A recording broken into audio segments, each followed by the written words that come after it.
Okay, I'm going to do a little demo on making top bars for the beehives, the top bars for the Langstroth Dayton type frames. I use 2x4s.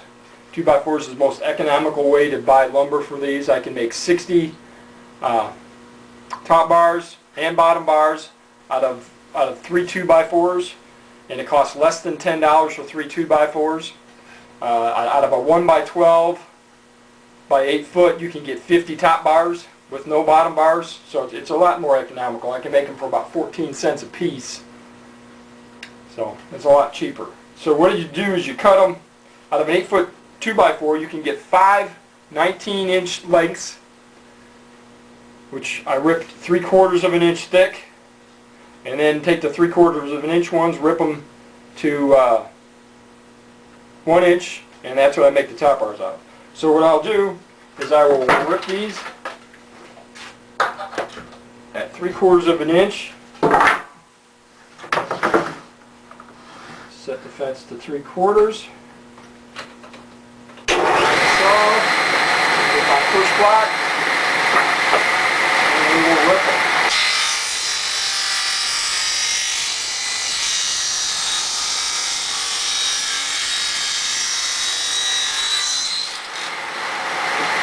You could do it full 8 foot lengths, but it's easier to work with smaller pieces.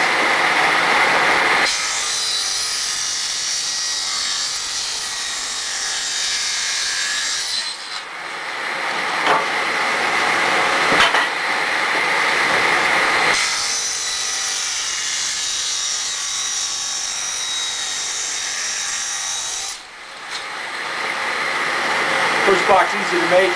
Piece of scrap wood, plywood.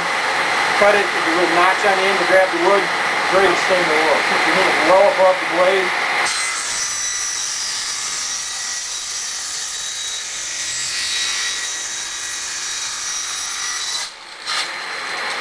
This is the only waste. A little thin 1/8 inch piece, and they're good for sometimes shimmy stuff.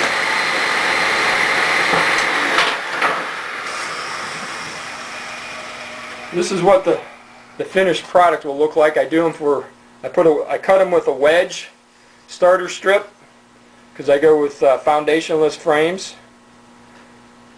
And the next step would be to cut these 1.5 inch wide pieces into 3/4 or 1 inch wide. The leftover piece will be used for the bottom bar. So I get top bars and bottom bars out of the 2x4. So here we go. The fence has been set. Rip them all down. Top bar, bottom bar.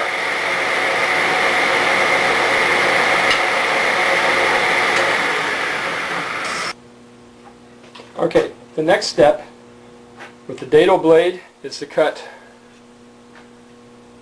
these grooves on the side. They're 5/8 of an inch from the end. They're 3/8 of an inch wide, where the top of the top bar fits to the side bar. Okay.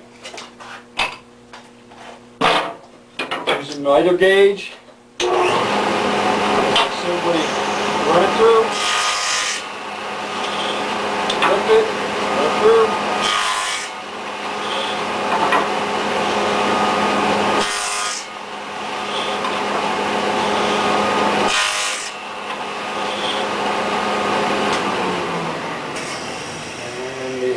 A perfect fit.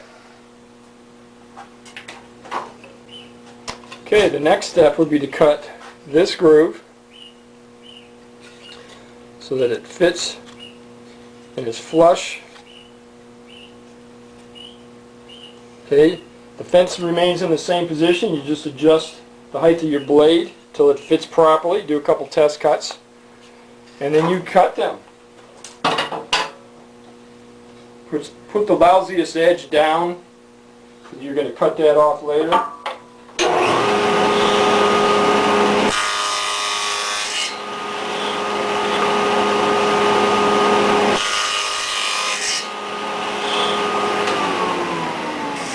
That's it.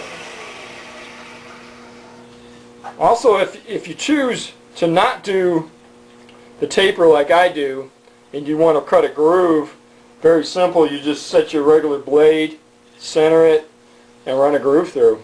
Okay, the next cut we make is really trickier, and it's probably for the more experienced woodworker, but anyone could really do it. If you have a tenon jig, it's much easier. We're going to cut this, and we're going to do it at a 3-degree angle to cut this face. This is what sets on the rail in the hive.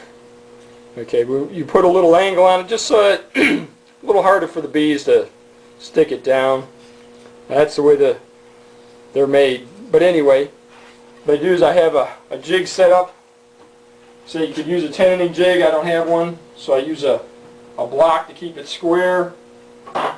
Tenon jig, you clamp the piece in. I don't do that. I just hold it. It's a short little cut. Go carefully.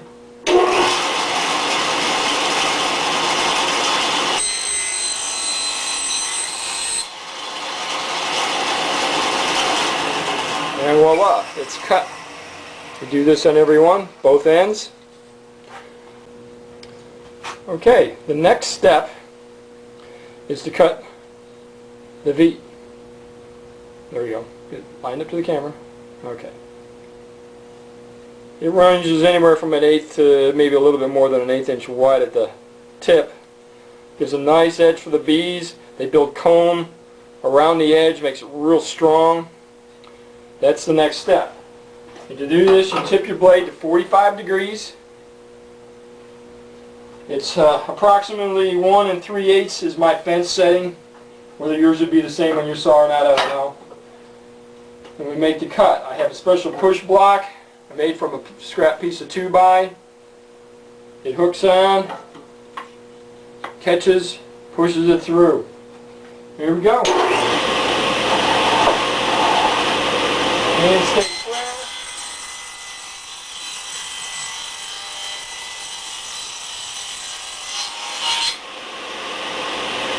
Set the blade so it's just above the, just a little above, maybe an 1/8 inch. Put it back on.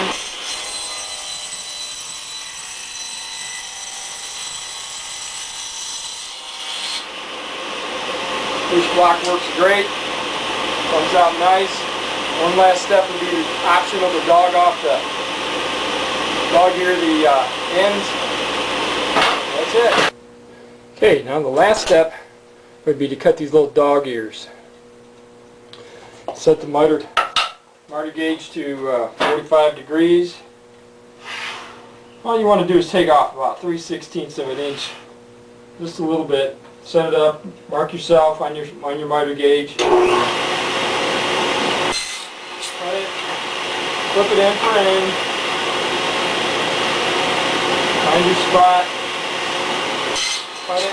After you go through all of them on one side, flip the miter gauge around, reset yourself, and run the other ones. And that's it. End up with one completed top bar with the wedge starter strip. One quick little thing on the bottom bars, very simple. They're already cut to thickness. You just got to cut them to length. Pick your best, the worst end to cut off. Set your, it's 17 3/4 of an inch is what your length is. You got a bottom bar. That's how simple they are. Most very little scrap out of this, out of the 2x in doing this, with very little waste. Very economical. For less than $10, you can have 60 top bars and bottom bars.